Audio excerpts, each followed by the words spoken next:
Well guys, now then come and start exercise 2.1। चलिए अब हम लोग एक्सरसाइज की ओर चलते हैं। इस प्रश्न को सॉल्व करने से पहले मैं थोड़ा सा रिकॉल करूं। मैंने अपने जो पॉइंट्स 1 to 13 पॉइंट्स आपको दिए हैं, मैंने बताया था कि वो बहुत वाइटल पॉइंट्स है। उसका अगर आप ध्यान से अध्ययन करेंगे तो आपको एक्सरसाइज के किसी भी प्रश्न में किसी भी प्रकार की कोई कठिनाई नहीं होने वाली है। ठीक है, तो आइए ज्यादा बात ना करते हुए हम थोड़ा सा रिव्यू करते हुए इस पॉइंट को डिस्कस कर देते हैं। आपको यहाँ क्या बोला है, the graph of y equal to function of x। ये px को भी आप पढ़ेंगे फंक्शन ऑफ x, नॉट जरूरी ऐसा नहीं है कि fx ही हो, px qx gx rx कुछ भी हो, but you are to read this as function of x। ठीक है, function of x are given below. कुछ 6 फंक्शंस गिवन है for some polynomials function of x। ठीक है, फाइंड नंबर ऑफ जीरोस, यानी वैल्यू ऑफ x कितना होगा, हमने आपको पहले बताया है ना। Value of x means number of zeros. ठीक है, of function in each case. तो जितना 6 टोटल 6 केसेस गिवन है, जिसमें से 3 केसेस पहले हम डायग्राम बनाए हैं, इसके बाद फिर 3 केसेस आपको बताएंगे। जैसा कि मैंने बताया था कि अगर वो पॉइंट आपको क्लियर रहे कि अगर किसी भी कोऑर्डिनेट प्लेन पर कोई भी कर्व को या स्ट्रेट लाइन को आप ड्रॉ कर दो।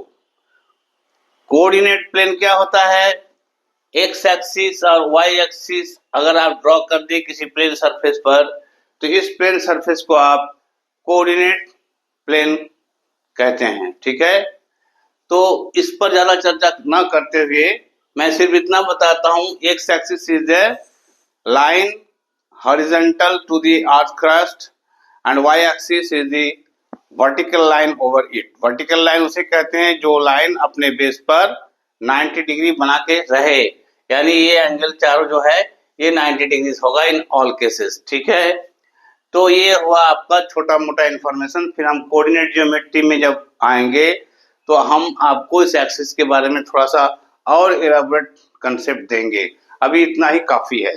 ठीक है, तो चलिए अब देखिए ये पहला सॉल्यूशन है, आपको जीरोस निकालना है। तो मैंने क्या बोला है, कर्व्स एक्स एक्सिस पर जितना पॉइंट पे टच करेगा उतना जीरोस होगा, यानी कि एक्स का उतना वैल्यूज होगा। ये सिंपल सा बात है, अगर ये छोटा सा बात याद रख सकते हैं, ये पॉइंट में मैं पहले आपको समझा चुका हूं। तो आइए देखिए पहला केस है, केस नंबर 1। यहाँ ये आपका पॉलिनोमियल फंक्शन है, तो ये आप देख रहे हैं कि स्ट्रेट लाइन है, तो ये लीनियर पॉलिनोमियल फंक्शन है। ठीक है, तो ये जो पॉलिनोमियल फंक्शन आपको गिवन है, ये एक्स एक्सिस पर कहीं टच नहीं किया है। तो टच नहीं किया है तो इसका सॉल्यूशन पॉसिबल नहीं है, मींस इस पॉलिनोमियल का कोई जीरोस संभव नहीं है। आंसर लिखने के लिए कैसे लिखिएगा, मैं थोड़ा सा सबको लिख दिया हूं, आप चाहो तो इसको नोट कर लो। लोग ऐसे बोलते सर समझ तो गए लेकिन लिखेंगे कैसे, इसलिए मैंने लिख दिया हूं कैसे लिखिएगा आप। There are no zeros as the graph doesn't intersect the x-axis। There is no zeros as the graph doesn't intersect the x-axis। इसमें कोई जीरोस पॉसिबल नहीं है क्योंकि ग्राफ जो है वो x-axis को टच नहीं किया है, तो इसमें कोई सॉल्यूशन पॉसिबल नहीं है। आइए अब सेकंड केस देखिए। यहाँ पर जो कर्व है, एक बात और बता दूं, केवल क्वाड्रेटिक पॉलिनोमियल से रिलेटेड ये कर्व्स नहीं है, ये डिफरेंट टाइप ऑफ पॉलिनोमियल से रिलेटेड कर्व्स है। ठीक है ना, क्वाड्रेटिक पॉलिनोमियल में तो x का 2 ही वैल्यू होता है, तो 2 जीरोस होगा। ठीक है, लेकिन ऐसा नहीं है। ठीक है, आप देखो ये जो कर्व बना हुआ है, ये कर्व एक्स एक्सिस के एक पॉइंट पर टच कर रहा है, तो आप बता सकते हो ना आराम से कितना जीरोस होगा। 1 जीरो होगा, सिंगल जीरो होगा। ठीक है, आप इसको लिखोगे कैसे, तो the number of zeros is 1। ठीक है, number of zeros is 1 as the graph intersects the x-axis at one point only। तो इस कर्व का कर्व से अगर आप जीरोस पता करना चलेंगे तो जीरोस कितना होगा 1, क्यों, ये एक पॉइंट पर टच किया हुआ है। तो इस केस में आपका सॉल्यूशन सेट में एक ही सॉल्यूशन आएगा, यानी एक्स का वैल्यू एक ही आएगा, यानी 1 0 of the given function is possible. अब आइए थर्ड केस देखिए, कुछ नहीं है इसमें, अब तो आपको भली भांति समझ में आ गया। मैंने आपको बोला भी था जब पॉइंट डिस्कस कर रहा था कि आप इन सबको बड़े आराम से कर सकते हैं। केवल ये बात याद रखिए कि कर्व्स एक्स एक्सिस के किस किस पॉइंट पर टच कर रहा है, आई मीन टू से कितना पॉइंट पर टच कर रहा है, ठीक है। तो इस ग्राफ में आप देखिए ये कितना पॉइंट पर टच कर रहा है, बता सकते हैं? देखिए 1 पॉइंट, 2 पॉइंट और 3 पॉइंट, 1 2 और 3 एक्स एक्सिस के 3 पॉइंट पर टच करने के कारण क्या हो गया, ये आपको जीरोस 3 ठो देंगे। लिखेंगे कैसे? The number of zeros are 3, the number of zeros are 3 as the graph intersects the x axis at 3 points, ठीक है। क्यों ऐसा 3 आंसर है? काहे कि आपका ग्राफ जो है एक्स एक्सिस को 3 पॉइंट पर इंटरसेक्ट करता है, ठीक है। चलिए इसको रिमूव करके फिर बाकी 3 डायग्राम बना के भी हम इसका सॉल्यूशन लिख देते हैं, ठीक है। चलिए तो देखिए अब बाकी तीनों डायग्राम भी मैंने बना लिया, ठीक है। तो अब तो वही एक ही बात है, बार बार एक बात क्या मैं रिपीट करूं। देखिए एक कर्व जो है ये 2 पॉइंट पर टच किया है, तो अगर 2 पॉइंट पर टच किया तो जीरोस कितने होंगे? 2 होंगे।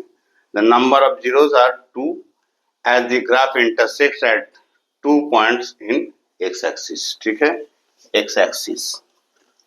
और इस फिफ्थ पार्ट में देखिए 1 2 3 4 1 2 3 4 पॉइंट पे इंटरसेक्ट किया है, तो कितने सॉल्यूशंस होंगे? 4 सॉल्यूशन होंगे।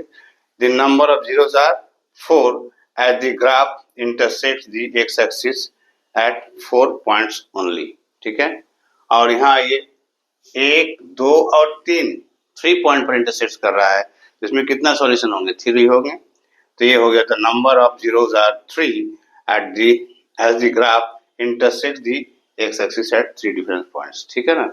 मैंने बताया था ना, ये क्वेश्चन अगर हम नहीं भी बताते तो आप कर सकते थे, लेकिन मैंने सोचा कि एक बार हम अपनी तरफ से ही बता दें। कहा कि कभी कभी विद्यार्थी पूछते हैं सर समझ तो गए हैं लेकिन इसका आंसर कैसे लिखेंगे, ये थोड़ा आप लिख कर बता दो। तो इसीलिए मैंने इसका आंसर लिख कर बता दिया, आप इसको नोट करके रख सकते हो, ठीक है।